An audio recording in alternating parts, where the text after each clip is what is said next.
Hello, everyone. I'm Janie, and I'm welcoming you to the past trauma portion of our 21-day zero shame game journey together. This is going to be a couple of intense days for some of you, and I want to just make this mention right now that you are safe in this space, that we hold this space very delicately and tenderly for you, and we have a team of people standing by to assist you through this portion. Julie sent an email last night, so if you haven't seen it yet, please make sure to open that email and check in with it. It does give you resources for additional support by any one of our team members and facilitators of this 21-day journey. So we want to make sure that you know that you're held safely. I want to spend a few minutes just introducing myself and my experience with past trauma. And before I say anything further, I want you to know that I'm not saying this in any way to try to bring in any kind of sympathy or pity. Certainly not bringing this in for a drama effect. The reason why I want to be really candid with you and vulnerable with you is because I want you to know that I'm not in this high space that doesn't understand trauma and is trying to say, come on up here with me. What I'm telling you is that I'm down in the mud with you. And though it's easy maybe to think that your pain couldn't be understood or couldn't be recognized, couldn't be seen, couldn't be empathized with even, I want you to know that it certainly is. And there's really not many types of abuse that I haven't experienced in my own personal life. Very briefly, I was adopted when I was a child, but before the adoption, I had several years in the foster care system. I was born to parents who were very, very young, extremely troubled, real tortured souls, unfortunately, and they were in no way capable of taking care of their two small children. I grew up very, very fast. By the time I was 3 years old, I was in the foster care system, and that was after I'd already been living on the street with my mother in a car while she was prostituting and doing whatever she needed to do to feed us. At 3 years old, I was raped for the first time. I contracted gonorrhea. I was in the hospital for about 3.5 weeks, and the severity of the abuse was so much so that it was felt that I would never be able to have my own children.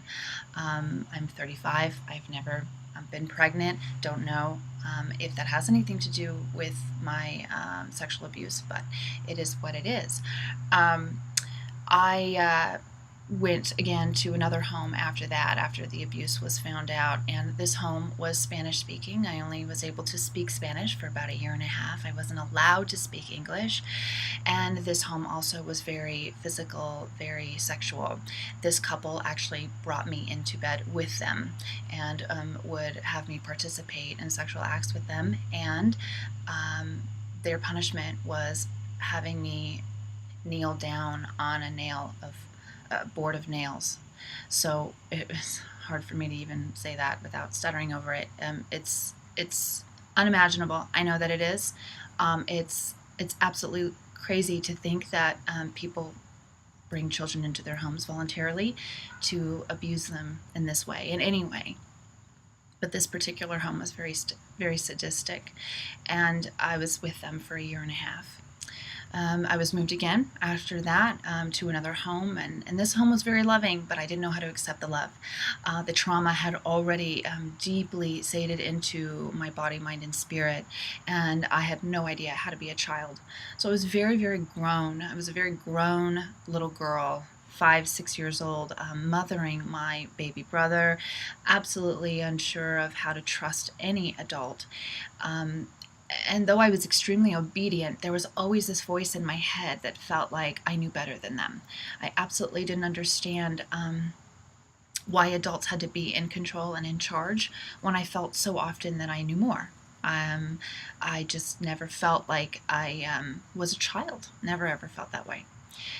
By the time I was 17, years after my adoption, I had spent so many years holding down this shame around my past, my history. Though I had wanted to talk about it for so many years, my adopted mother was very uncomfortable with it. And she, without knowing, I'm sure, really helped to solidify that shame for me.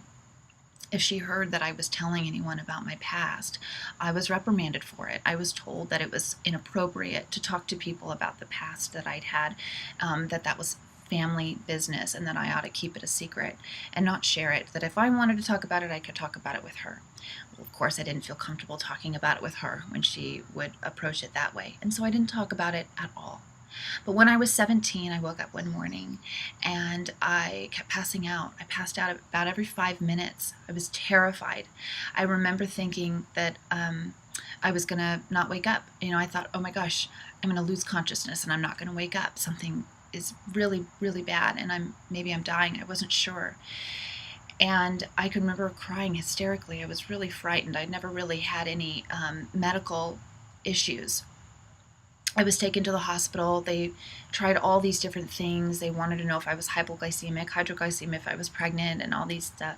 And they finally said, "Oh, well, teenage girls just do this kind of thing. They're hormonal and they tend to pass out." It was the craziest answer a doctor I think had ever given, but that was what was said. And so we just kind of went with it for a while. I kept passing out, and as that was never resolved, the passing out then turned to seizures.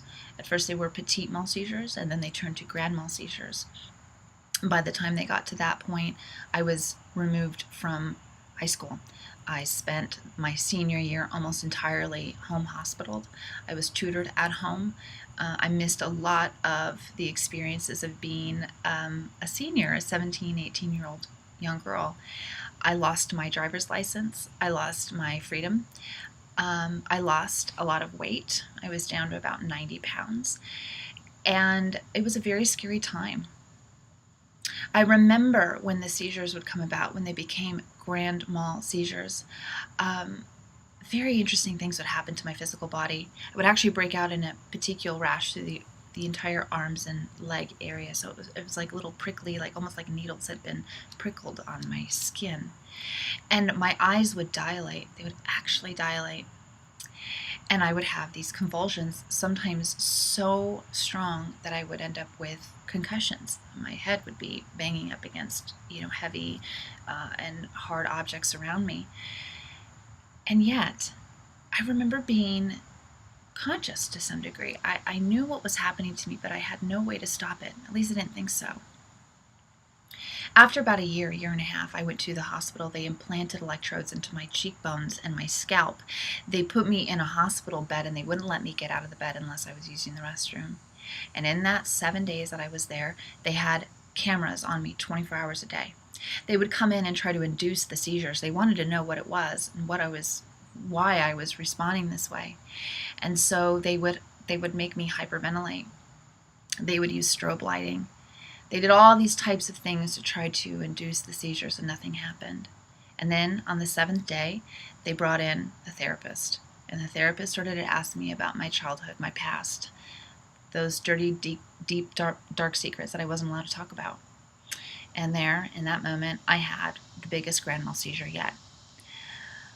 In that very moment, as the doctors were watching the cameras and at the same time watching my brain waves because of the electrodes that they had implanted in me, they were able to see that I had physical things happening to my body. My eyes were dilating. My skin was breaking out in a rash. I was having a compulsive, absolutely intense grand mal seizure. And yet, my brain waves were completely normal, not one blip on the screen. So they came in and they told me, "You have non-epileptic seizures. For lack of better words, this is post-traumatic stress. We would like you to see a therapist." I tell you this because this was one of the biggest lessons I've learned in my life so far. The lesson about the energy in our wounds. As I was convulsing, I could remember feeling this release. I felt like I was out of control. My body was out of control. And yet, it felt somewhat relieving. And there was a sense of release when it was all done. Though I was exhausted, they say it was as if I was running a marathon.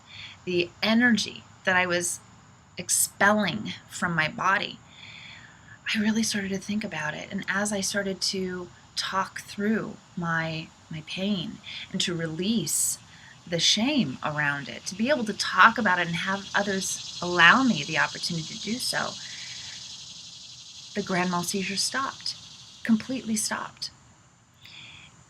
And I started to really, really think about that energy. Wow, that energy. The energy that I had built from the foundation of shame, that I had created and pushed down and down and deeper and deeper. And by 17 years old, I couldn't hold it up anymore. I couldn't hold it in anymore. And it came out physically, convulsively from my body. Now that I've been able to release the shame, by being able to talk about it, being okay with it, and knowing that I'm not a wounded person, I'm a warrior. You know, that I was able to, at 3, 4, 5, 6 years old, survive things that most adults could never even fathom. That little girl did that. That's pretty amazing. Not wounded. A warrior. Not wounded energy. Warrior energy. It was literally screaming its way out. As I would convulse, I would literally scream in a sound that didn't even, it wasn't recognizable. It didn't sound like me, but it was me. It was that warrior energy coming out. I then transmuted that energy, that once shameful energy that I thought that it was, transmuted it to that warrior energy. Started not only just to talk about it with people who would listen, therapists and friends and some family members, but I began to talk about it with audiences. I began to talk about it with people just like you, groups just like you. I've been doing it for over 10 years, and I've been using that energy to help others to know that they're not alone, to help others to know that the energy that they're feeling, that they think is wounded, it's really their warrior energy. It's you being given a gift. There is a gift in that suffering. And I'm sorry that it took suffering to have you hold it, but you do have it. Can you imagine? Can you imagine the things that you can do with that energy when it's no longer used for this perpetual self-preservation? You feel, I know you do, that you're not safe. Ultimately, that's what shame tells us, that we're not safe. And I'm here in these 2 days with you to help you to find that eternal and unconditional safety. You have it. You always have. So I'd like us to walk this journey together, softly, tenderly, lovingly. I'd love for you, if you feel called, to share with us whatever you feel comfortable to share about your past. And even more, I'd like for you to answer this question. If you can envision that energy within you that feels like shame, that feels very wounded, if you can imagine it transmuted to now be warrior energy, to now be the kind of energy that is a gift. Could you imagine what you could do with that energy, with that shift? What would that look like? What could you do with it? This is the question I ask you today. I'd love for you to sit with that. And I also offer you to reach out to me personally or any one of us here in the facilitator group should you need additional support through this. You are an amazing person.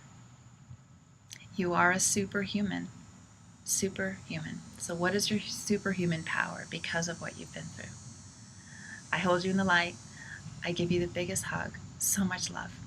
And really, so much respect for all that you are and all that you continue to be. I'll see you here on Zero Shame Game. Have a wonderful day, everyone.